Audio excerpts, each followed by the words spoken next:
ఏయ్, అసలు నీ సమస్య ఏంటి? మీకు నేను నచ్చను, నాకు ఆ విషయం తెలుసు. దానికి మీరు నా మీద పగ తీర్చుకోండి. నా మీద ఉన్న కోపాన్ని ఈ కంపెనీ మీద, ఝాన్సీ అమ్మ మీద చూపిస్తున్నారు. నా మీద ఉన్న కోపంతో ఝాన్సీ అమ్మని ఇబ్బంది పెడుతున్నారు. అసలు మీకు బుర్రుందా?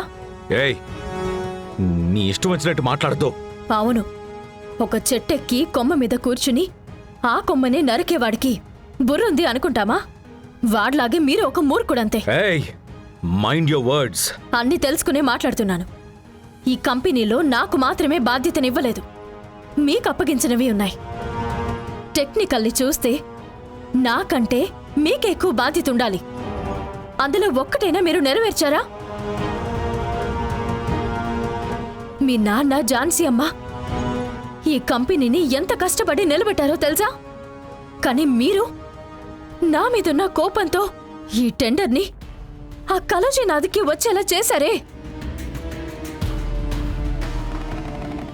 ఏంటి చూస్తున్నారు? నన్ను టెండర్కి పోనివ్వకుండా డైవర్ట్ చేసి ఫ్యాక్టరీకి వెళ్ళేలా చేసింది మీరే కదా? అది ఏ ఆధారం ఉందని మాత్రం అడగండి. ఆధారాలు ముందు పెట్టానంటే మీరు తట్టుకోలేరు. ఈ టెండర్ మీ నాన్న కన్న కల. దీనికోసం ఆయన ఎంతగా తప్పించారో తెలుసా? ఎంత కష్టపడ్డారో మీకు తెలుసా? దీని వెనుక ఎంతమంది చిన్నపిల్లలు, ఎంతమంది ఆడపిల్లల జీవితం ఆధారపడిందో తెలుసా? మీకు తెలీదు. తెలుసుంటే ఇంత పెద్ద తప్పు చేసేవారే కాదు. ఒక పని చేయడానికి ముందు కొంచెమైనా ఆలోచించాలి. కోపంలో తీసుకునే నిర్ణయం ఎప్పుడూ తప్పు అవుతుందని అంటారు సార్. దానికి మీరే పెద్ద ఉదాహరణ. మీరు చేసిన ఈ పని నేను ఝాన్సీ అమ్మతో చెప్పానే అనుకోండి, మరుక్షణమే మిమ్మల్ని ఇంటి నుండి బయటికి పంపేస్తారు. కానీ నేను అలా జరగకూడదని కోరుకుంటున్నాను. ఎందుకంటే మిమ్మల్ని ఇంటి నుండి పంపించేసినా ఝాన్సీ అమ్మ మనసు ఎంతగానో బాధపడిపోతుంది. ఆ కష్టం ఆవిడకి ఇవ్వకూడదని ఆపుకుంటున్నాను. మీకు నాతోనే కదా సమస్య, నాతోనే తలబడండి. నేనది ఏదో ఒక రకంగా ఎదుర్కొంటాను. అది కాదు అని కంపెనీ మ్యాటర్లోనూ ఝాన్సీ అమ్మ మ్యాటర్లోనూ ఇలాంటి ఆటలు ఆడారనుకోండి, మర్యాదగా ఉండదు చెప్తున్నాను.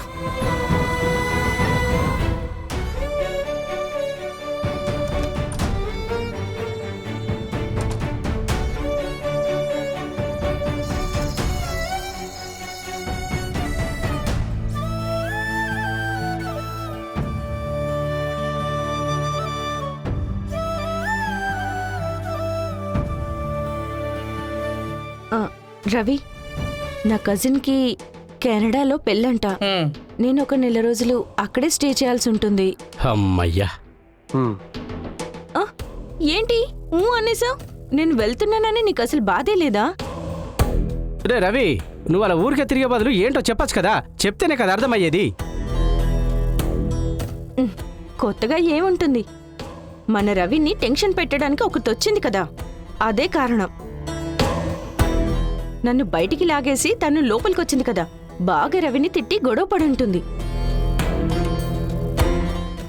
కాస్త మాట్లాడకుండా ఉంటావా? ఎప్పుడు చూసినా బంగారు గురించే మాట్లాడుతూ ఉంటావు. తనేదో తన పని తను చేసుకుంటుంది, నువ్వు మాత్రం ఎప్పుడు తన గురించే మాట్లాడుతూ ఉంటావు. రేయ్, దానికి సపోర్ట్గా మాట్లాడితే చీరేస్తా. రే మామ, నేను మాట్లాడిందట తప్పేముందిరా? తన వల్ల నాకు ప్రశాంతత లేదురా. తనను బెదిరించి చూశాను, తిట్టి చూశాను. తనకంటే నేనే బెస్ట్ అని ప్రూవ్ చేసి మరీ చూపించా. తనని ఇంటి నుంచి బయటికి పంపించలేకపోతున్నాను. అన్నిటినీ దాటుకొని మళ్ళీ మళ్ళీ వస్తూనే ఉందిరా. తనేదో మోటివేట్తోనే వచ్చింది రవి.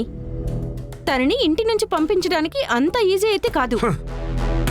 రే రవి, దీనికి అంతటికీ ఒకటే దారి ఉంది. ఏంట్రా? కోపంతో సాధించాలనేది ప్రేమతో సాధించవచ్చని మా బామ్మ చెప్పేదిరా. నువ్వు అది ఫాలో అయిపో, నేను చెప్తున్నానుగా. హేట్ చేయకుండా బంగాని లవ్ చేయరా. అప్పుడు తనే నీ టార్చర్ తట్టుకోలేక బయటికి వెళ్ళిపోతుంది. ఏంట్రా రే, నువ్వు జీనియస్ రా. నేనా? సూపర్ ఐడియా రా, సూపర్. రే, నేను దీన్ని జోక్గా చెప్పాను రా. దీన్ని పట్టుకుని నువ్వు ఐడియా అంటున్నావా? నో నో నో నో, ఆ బంగారిని బయటికి పంపాలంటే ఇదే సరైన దారి. నేను తన్ని లవ్ చేస్తాను రా. బేబీ, ఏం మాట్లాడుతున్నావు? తనని నువ్వు లవ్ చేయబోతున్నావా? జోక్ చేస్తున్నావు కదా. No no, I'm serious baby. నేను బంగారిని లవ్ చేయబోతున్నాను. రవి, మరి నేను? హే లూజు, నేనేం తన్ని నిజంగా లవ్ చేయను. లవ్ చేసినట్టు నటిస్తా అంతే. ఇదొకటా? తను నాకు పూర్తిగా ఫ్లాట్ అయ్యేలా చేసి తనని టార్చర్ పెట్టి ఇంట్లోంచి పంపించేస్తా. లవ్ ఇచ్చే నొప్పి కంటే ఎందులోనూ ఎవరి వల్ల అస్సలు కలగదు కదా. రవి, నేను ఊరికి వెళ్తున్నాను. నువ్వేంటి ఇలా మాట్లాడుతున్నావు? ఆహా, ఇలాంటివి ఏం వద్దు.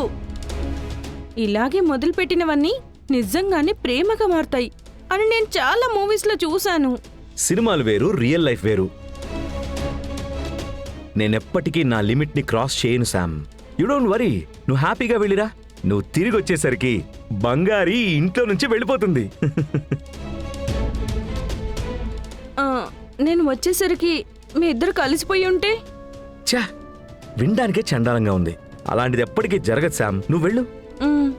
రేయ్, ఏం మాట్లాడుతున్నారా మీరు? ఇదంతా చాలా టూ మచ్ రా. ఎలాంటి వాటితో అయినా ఆడుకోవచ్చు, కానీ ఇలా ప్రేమ పేరుతో అస్సలు ఆడుకోకూడదు.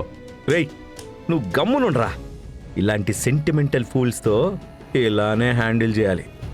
నేను వెళ్ళి బంగారుతో చెప్పేస్తానే. నిన్ను చంపి పాతేస్తానే. వీడు పెద్ద సైకోలో తయారయ్యాడు.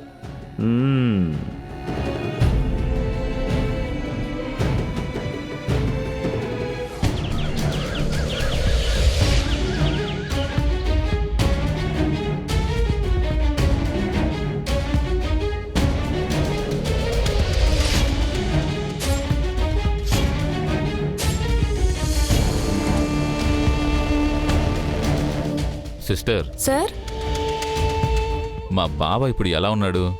ఏదైనా ఏం ఇంప్రూవ్మెంట్ లేదు సార్, కనపడుతుందా? అప్పట్లానే ఉన్నారు. సరే, మీరు వెళ్ళి టీ తాగరండి.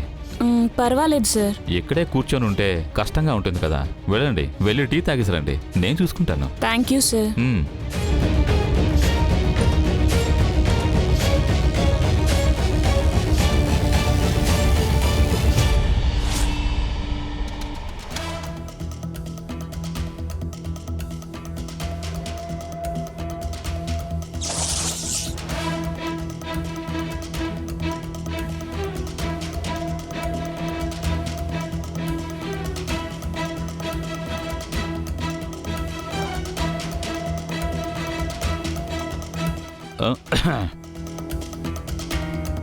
ఏంటి బావా నువ్వు?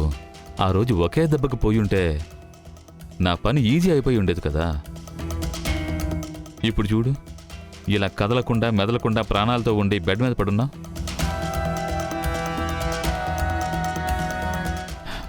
ఏం చేద్దాం? నిన్నిలా చూస్తుంటే నాకు కొంచెం కష్టంగానే ఉంటుంది బావా. నువ్వు కొంచెం ఓపిక పట్టు బావా, నేను అనుకున్నది జరిగిపోతుంది. ఆ తర్వాత నిన్ను నేరుగా స్వర్గానికే పంపిస్తాను. అప్పటి వరకు నువ్వు ఇలానే ఉండాలి బావా. నిన్ను ఇలా బెడ్ మీద పడుకోబెట్టి నేను జాగ్రత్తగా చూసుకుంటాను బావా.